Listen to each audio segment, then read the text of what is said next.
This is the Process Shot. I'm Michael. I'm stuck in a haunted movie theater, and I've seen Tony Hawk Until the Wheels Fall Off, a new biographical documentary about the world-famous skateboarder directed by Sam Jones. Not much else to say about it in that respect.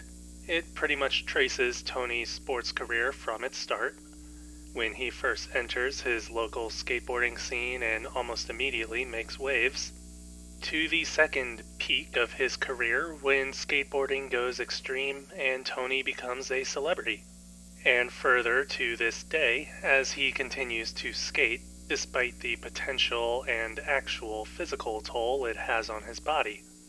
All of which comes with a healthy amount of commentary from Tony, his family, and other skaters who have been there all along the way.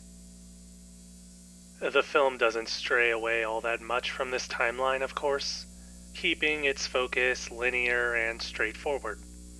There are some breaks, but only to delve into a more personal aspect of Tony's life at that time. It doesn't get too deeply detailed during these portions, saving its energy for the primary storyline, but there's still enough shown that you're able to get an emotional connection out of it, and how there's more to his celebrity life than whatever may have been let on about it in the past.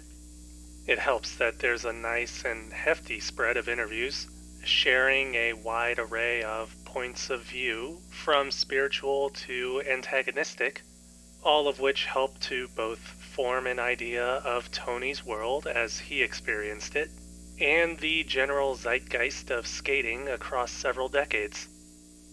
Of course, being a documentary, it adds to all this with new and archival footage, the latter taking up most of the film, and making for an interesting look at both Tony's growth over the years and skateboarding's evolution.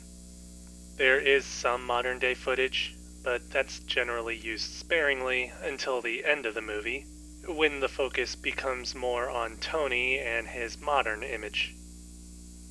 Speaking of which, I will say that another aspect about how the movie rolls out does seem a bit weird to me, in that as it shifts into talking about how much the sport has taken a toll on Tony's well-being into his older years, it comes more from the point of view of others rather than letting Tony speak for himself. It feels a bit exploitative, becoming a story about Tony rather than one with him, if that makes sense. At the very least, the newer footage does play into the movie's overarching theme of perseverance, not only regarding Tony's efforts to prove himself from a young age, but also into his older years, which, despite his continued activity, does show a slower sense of movement compared to what we see in older material, which in itself is edited in ways that manage to vitalize the images and make them feel as fresh as when they had first come out. The combination of the two does make for an interesting experience, comparing the past and the present, both in attitudes towards skateboarding and Tony's progression from an amateur to a professional. The overall documentary does in fact manage to capture the energy of Tony's life as it's being discussed, from its highs to its lows. Things may get melancholy and existential at times, but the spirit is still present. Kind of like Tony himself. I mean, maybe. I've seen his Twitter before, so I know all about that at least.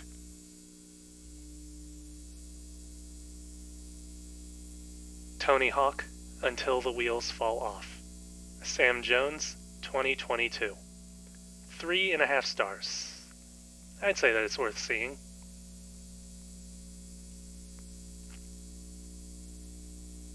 That's it for this review. If you liked it, leave a like. If you didn't, leave a comment. Subscribe to the channel for more reviews. I used to want to be a skateboarder growing up. Then I realized that it wasn't as easy as the video games made it seem. Plus, I didn't have any swimming pools to use.